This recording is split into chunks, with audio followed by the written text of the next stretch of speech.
The fluorescent lights of the executive suite had long since dimmed when Marcus found her, slumped against the marble reception desk, her designer heels kicked off beside her, mascara streaking down her cheeks. In 3 years of pushing a mop through the corridors of Richardson and Associates, he'd never seen Victoria Chen like this. The Ice Queen, they called her. The woman who could freeze a board meeting with a single glance, who never remembered his name despite passing him every morning, who existed in a world so far removed from his own they might as well have been living on different planets. But tonight, that distance collapsed into nothing as she looked up at him, with eyes full of tears, and whispered, "I don't want to be alone."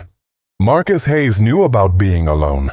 He knew about 3 a.m. feedings and PTA meetings, where he was the only dad in a sea of mothers. He knew about explaining to his 6-year-old daughter why her mom wasn't coming back, why some people's hearts just couldn't handle the weight of staying. He knew about scrubbing toilets at midnight while his little girl slept, dreaming of a better life that he was determined to build for her, 1 honest hour of work at a time. "Miss Chen," he said softly, setting down his cleaning cart, "let me call you a car." She laughed bitterly, fumbling with her phone. "Called 3? Can't remember my address. Can you believe that? VP of Operations and I can't even—" She trailed off, fresh tears spilling over. Marcus should have left. Should have called building security, let them handle it. He had 20 more offices to clean before his shift ended. Had to pick up Emma from his neighbors by 7. Had exactly $43 to last until Friday. Getting involved with someone like Victoria Chen was a complication he couldn't afford. But then she looked at him with such raw vulnerability that all he could see was another human, being in pain. "I'll take you home," he heard himself say. The drive to her penthouse took them through a part of the city Marcus only saw in movies, glass towers that kissed the sky, doormen in uniforms nicer than his Sunday best. Victoria dozed against the passenger window of his 15-year-old Honda, occasionally mumbling about quarterly reports and failed expectations. He learned more about her in those fragmented confessions than in 3 years of invisible coexistence. Her father's impossible standards, the promotion that cost her marriage, the loneliness of a corner office. Getting her upstairs was an adventure involving a suspicious doorman, a keycard that took 4 tries, and Victoria's dead weight as she finally passed out completely. Marcus settled her on her couch, left water and aspirin on the coffee table, and took one last look at the woman who'd never seen him as anything more than part of the furniture. "Good night, Miss Chen," he whispered, locking the door behind him. He made it home with 20 minutes to spare before Emma woke up. The knock came at 8:30 the next morning, just as Marcus was braiding his daughter's hair for her ballet recital. Emma was chattering about her solo, demonstrating her pirouette in the narrow kitchen of their studio apartment, when the sound froze them both. "Stay here, baby," Marcus said, his mind racing through possibilities. Landlord, bill collector, he'd paid everything that was due. Victoria Chen stood in his doorway looking nothing like the polished executive or the broken woman from last night. She wore jeans and a simple sweater, her hair pulled back, face scrubbed clean. She looked younger, human, terrified. "Mr. Hayes," she said, then stopped. "I don't even know if that's right. 3 years, and I never asked your first name." "Marcus." "Marcus," she tested the word. I needed to thank you, and apologize, and—" She noticed Emma peeking around his legs. "Oh, I'm sorry, I didn't mean to interrupt." "Daddy, who is she?" Emma whispered, but her voice carried in the small space. "This is Miss Chen, from work." Victoria crouched down to Emma's level, something softening in her face. "You can call me Victoria. That's a beautiful ballet outfit." Emma beamed, fear forgotten. "I have a recital today. Daddy's coming to watch me do my solo. Are you coming too?" The question hung in the air like a prayer.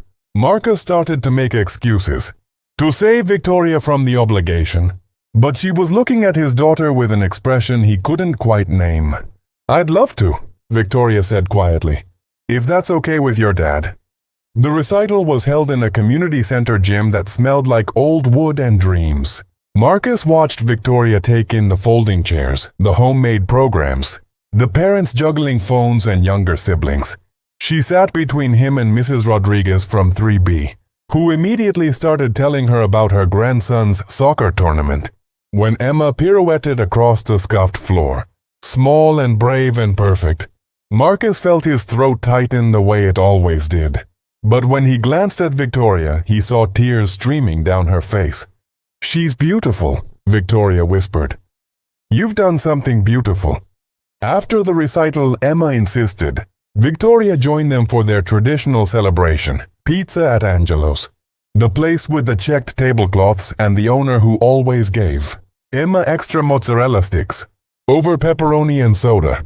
Victoria told them about growing up in a house where achievement was love and failure was silence, about climbing a ladder that led nowhere she wanted to be, about waking up that morning with only fragments of memory and a crushing awareness that the kindest thing anyone had done for her in years came from a man whose name she'd never bothered to learn.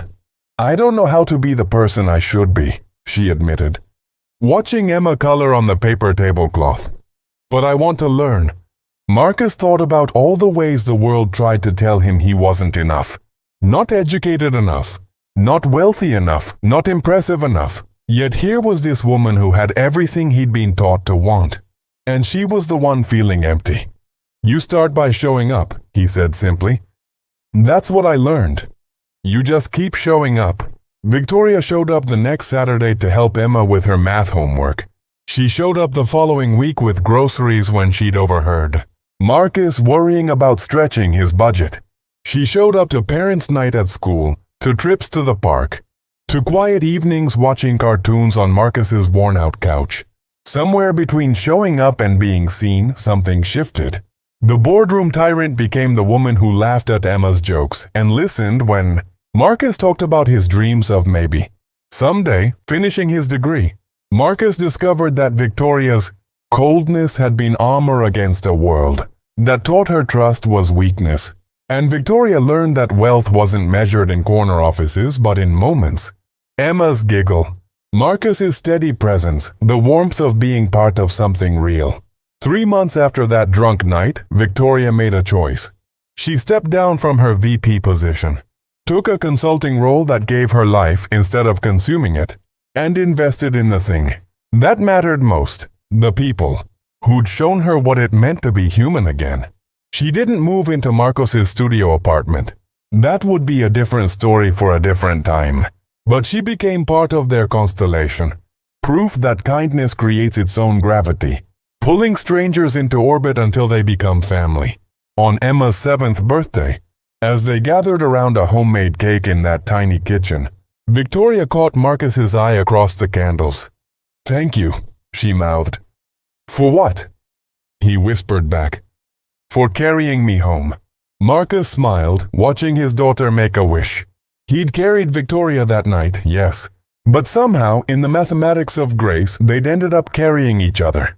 And that, he was learning, was what it meant to never be alone again. To be seen, to be valued, to be reminded that every person you pass might be the one who changes your world. All it takes is choosing to see them back.